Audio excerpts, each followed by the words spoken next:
हाँ तो मेरे दोस्त, आप सब कैसे हैं? उम्मीद करता हूँ आप सब बहुत अच्छे होंगे। हाँ तो मेरे दोस्त, मैं आज अब आपको बताने वाला हूँ 9th क्लास हिस्ट्री लेसन 1 का द फ्रेंच रेवोल्यूशन। आप लोग बहुत अच्छे ढंग से पढ़ेंगे और सुनने की कोशिश करेंगे। फ्रेंच रेवोल्यूशन ये फ्रांस की कहानी है। बात क्या है कि लगभग 14 जुलाई 1789 के पहले अमेरिका में ब्रिटेन ने एक बार हमला करके कुछ लोगों को हटा करके अमेरिका पे शासन कर लिया था। और उस समय फ्रांस का भी शासन पूरी दुनिया में लगभग थी और कुछ ब्रिटेन का शासन था। लेकिन ब्रिटेन क्या करने लगा कि फ्रांस को हटाने लगा और वहां पे शासन करने लगा। अब फ्रांस के जो ताकत थी उस समय कम नहीं थी। लेकिन ब्रिटेन की सबसे बड़ी पावरफुल चीजें थी वो नेवी पावर थे, क्योंकि नेवी पावर उनका सबसे ज्यादा इम्पोर्टेंट था और सबसे ज्यादा दुनिया में ताकतवर था। जिसके कारण वह क्या करते थे, दूसरे राजाओं को हरा दिया करते थे और वहां पे शासन कर लिया करते थे। ये यूरोप की कहानी है। यूरोप में लगभग सभी देश जो आज आप लोग सुनते हैं, जैसे आप फ्रांस की, जर्मनी वगैरह जो सुनते हैं, इटली हो गया, ये सारे जो देश है वो पहले अनेकों भागों में टूटा हुआ था और कोई भी अपना एक कंट्री नाम का चीज नहीं था। कहीं पर भी नेशनलिज्म की भावना नहीं थी। सब लोग आपस में टूटे हुए रहते थे।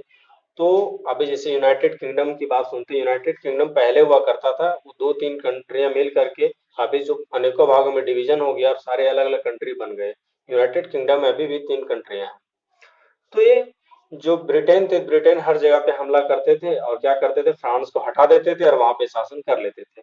जबकि फ्रांस का भी उद्देश्य यह था कि दुनिया पे शासन हम भी करें, कुछ राष्ट्र पर शासन हम भी करें। लेकिन ब्रिटेन क्या करता था कि हर जगह पे इसको हटा दिया करता था। लेकिन जब अमेरिका में जब फ्रांस को हटा दिया तो फ्रांस को बहुत खराब लगा। और फ्रांस को जब खराब लगा तो फ्रांस क्या दिमाग लगाने लगा कि अब यदि ब्रिटेन से हमको सटना है तो क्या करना होगा कि अमेरिका के लोगों को फोड़ लेना चाहिए। जिससे उन्होंने क्या किया कि जो अमेरिका के जो मूल निवासी थे, जिसको हम लोग अभी रेड इंडियन कहते हैं, वो रेड इंडियन निवासी को फ्रांस के लोगों ने क्या किया कि अपने अपने अनुसार उसको काम करवाने लगा या उनको बोलने लगा कि एक काम करिए कि हम और आप दोनों मिल करके हम लोग ब्रिटेन के खिलाफ लड़ाई लड़ेंगे और इसमें हम आपसे एक भी पैसा वसूल नहीं करेंगे। यह बात कहने लगे किसको? तो रेड इंडियन निवासी को, क्योंकि वहां पे शासन कर लिए थे ब्रिटेन के लोगों ने और ये चाहते थे कि ब्रिटेन के लोगों को हम वहां से हटा दें और वहां पे फिर से यदि समय बदलेगा तो फिर फ्रांस की शासन हो जाएगी। लेकिन क्या हुआ कि यदि अमेरिका की भार पूरा फ्रांस ले लेता अपने ऊपर, तो अपने ऊपर ये फ्री ऑफ कॉस्ट की जो बात कह दिया था, जिसके कारण क्या हुआ कि फ्रांस को बहुत ज्यादा बोझ उठाना पड़ता था, खर्च ज्यादा उठाना पड़ता था। और ज्यादा जब खर्च उठाना पड़ता था तो फ्रांस के लोगों में यह एक चीज भावना हो गया कि भाई इतना जो पैसा हम लोग दे रहे हैं, इतना टैक्स जो अदा कर रहे हैं, ये फिजूल में क्यों बहाया जा रहा है। बात क्या हुआ कि वहां के जो राजा थे लुई 16, उस समय कहाँ के, फ्रांस के राजा जो लुई 16 थे, वो चाहते थे कि हम ब्रिटेन का बदला लें। और यहाँ जो फ्रांस की कहानी क्या था, फ्रांस में तीन भागों में लोगों को बांटा गया था। एक फर्स्ट स्टेट, सेकंड स्टेट और थर्ड स्टेट। तो तीन स्टेट की जो था, तीन स्टेट में क्या होता था कि जो फर्स्ट स्टेट जो होता था, फर्स्ट स्टेट तो वैसे लोग होते थे जो राजा के लगभग अपने आदमी होते थे। जी हाँ, अपने आदमी होते थे और वो जमींदार होते थे, अधिक पैसा वाला होते थे। सेकंड स्टेट स्टेट जो होते थे वो भी लगभग राजा की पूरी बात को मानने वाले थे, राजा को ही सहयोग करते थे। थर्ड स्टेट जो होते थे वो सारे गरीब लोग थे। और गरीब लोग होते थे तो क्या करते थे कि जो ये सारे मेहनत करते थे, और जो दो स्टेट के जो लोग थे, फर्स्ट और सेकंड, या दोनों टैक्स नहीं देते थे और ओनली टैक्स जो देते थे उस देश में, वह थर्ड स्टेट के लोग देते थे। दो स्टेट को देना नहीं पड़ता था, वो 1 रुपया भी नहीं लगाते थे। और जब जैसा चाहते थे वो थर्ड स्टेट पर दबाव बढ़ाते जाते थे और वहां पे टैक्स बढ़ाते चले जाते थे। जो टैक्स ज्यादा बढ़ाते चले जाते थे, थर्ड स्टेट वाले लोग परेशान हो जाते थे। जब भी जरूरत पड़ता था तो इन लोगों पे टैक्स अधिक से अधिक बढ़ा देते थे।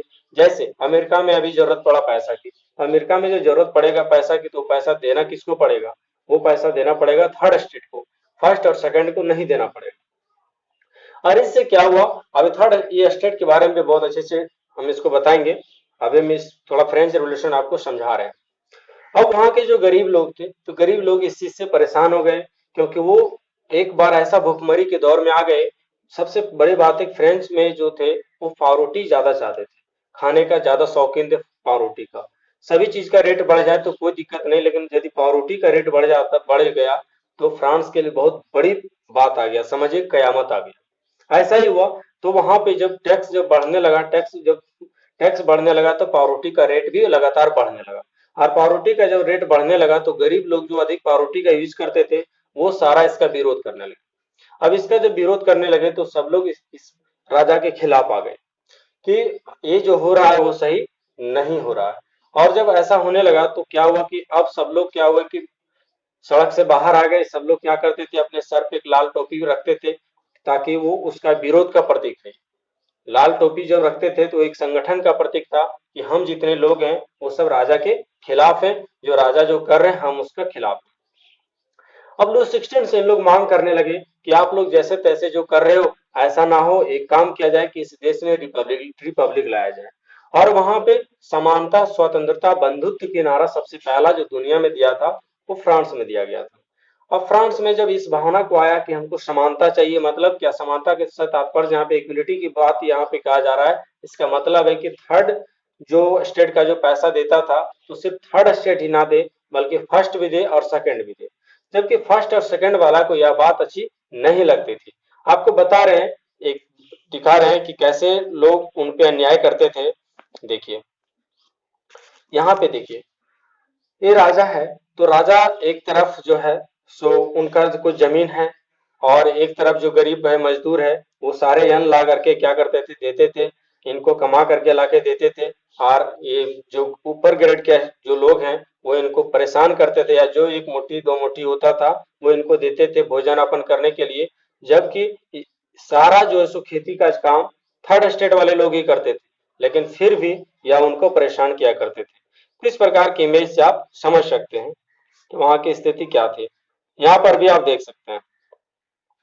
तो इस प्रकार से फ्रेंच रिवॉल्यूशन में यह बात उभर के आया कि सब लोग जो सो राजा के खिलाफ हुआ। और ये भी बात बता देते हैं कि फ्रांस में जब रिवॉल्यूशन हुआ तो पूरे यूरोप में इस बात फैल गया कि भाई जब फ्रांस के लोग जब इसका खिलाफ आ सकता है तो ब्रिटेन के लोग भी इसका खिलाफ आ सकता है, जर्मनी के लोग है वो भी इसका खिलाफ आ सकता है। मतलब राजा की जो सिस्टम थी उसको खत्म करना चाहते थे और चाहते थे कि यहाँ पर जो सिस्टम हो जाए वो प्रजा का सिस्टम आ जाए, कि रिपब्लिक का सिस्टम आ जाए।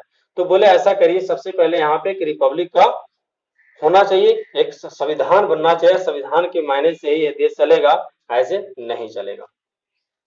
अब क्या हुआ कि वहां पे जैसे जॉन लोग थे, रूसो थे, ये सब व्यक्ति जो थे, तो जो गरीब तबके के लोग थे वो क्या जाने कि क्या होता है सरकार, क्या होता है, बहुत सारे लोग नहीं भी जानते थे। लेकिन जॉन लोक और रूसो जो थे, ये रूसो दुनिया का सबसे पहला फिलोसफर, बहुत अच्छे ज्ञानी थे, जिन्होंने फ्रांस में क्या किए कि नई नई किताबें को लिखने लगे और जो भी गलत करते थे सरकार उस गलत को ये सब दुनिया के सामने पेश करने लगे, सबको बताने लगे कि देखिए, और सब बुक के माध्यम से छापते थे और लोगों के बीच में यह प्रकाशित करके देते थे। सब लोग उसको पढ़ते थे, सब लोग समझते थे। उसके बाद सब लोगों के पास ये विचार आने लगा कि जो सरकार कर रही है वो हमारा पूरा खिलाफ है और हमको उसका विरोध करना चाहिए। सब लोग उसके खिलाफ आने लगे। तो इन लोग क्या करने लगे, 5 मई, हाँ 5 मई 1789 को सबसे पहले इन्होंने क्या किए, एक बास्टिल का किला जो था, बास्टिल का किला जो कहाँ पर था, फ्रांस में, उसको इन्होंने सबसे पहला, ये सारे जो थर्ड स्टेट के लोग थे ये इसको लूटना स्टार्ट कर दिए। कुछ ऐसे भी थे जो सेकंड ग्रेड में थे, लेकिन सेकंड ग्रेड के कुछ लोग थर्ड स्टेट को चाहने लगे तो वो सारे भी इसके साथ आए। इस प्रकार से क्या हुआ कि वहां एक वर्सराय का किला भी था, उसको भी इन्होंने लूटा। और इस तरह से वहां पे क्या करने लगे कि विरोध करने लगे और सरकार के खिलाफ आए। तो जब वहां के जो राजा थे तो राजा क्या किए कि संविधान लिखना स्टार्ट किए। और संविधान लिखना स्टार्ट किए तो उसमें क्या किए कि वो महिलाओं का अधिकार नहीं देने लगे। अब महिलाओं को जो अधिकार देने नहीं लगे तो महिला लोग भी इसका विरोध करने लगे। और महिला जब लोग भी विरोध जब करने लगे तो इसका परिणाम यह हुआ कि जब पूरा खिलाफ हो गए तो वो क्या किए कि ऑस्ट्रिया एक वहां पे बगल में था, तो ऑस्ट्रिया जो मतलब कंट्री था बगल में, तो वहां की जो राजा था वो ये लुई 16 के साला थे।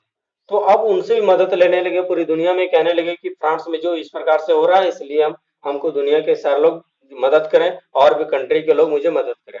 लेकिन क्या हुआ कि जो अब ये क्या करने लगे कि जब फ्रांस के सब लोग जब इसका विरोध करने लगे तो एक बार क्या किए कि लुई 16 अपना इस देश को छोड़ करके ऑस्ट्रिया जाने की कोशिश किए। भागने की कोशिश की, लेकिन वहां के जो आर्मी थे उनको पकड़ लिए। आर्मी जब पकड़ लिए तब वहां के लोग ये चीज सोचने लगे कि जब हमारा देश का राजा इस देश को छोड़ करके भागने की कोशिश करता है, मतलब हमारा देश का स्थिति और भी खराब है।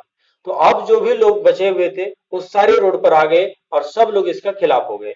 अब सब लोग इसका खिलाफ हो गए तो राजा परेशान हो गया और उनको क्या किया गया कि 1793 में उनको मौत दे दिया गया। मतलब ये सारे क्या किए कि उनको मार दिए, जान से मार दिए उस लुईस 16 को। और लुईस 16 को जब जान से मार दिए तो वहां पर क्या हुआ कि एक रिपब्लिक आ गया। आज हम रिपब्लिक तक बताए, कल हम इसको बताएंगे कि कैसे वहां पे आए नेपोलियन और फिर वहां पे तानाशाही शासन आया। पहले तानाशाही चलता था, लेकिन फिर से उसको जो से रिपब्लिक को हटा करके फिर तानाशाही आया। कल हम कुछ बताने वाले हैं नेपोलियन के बारे में।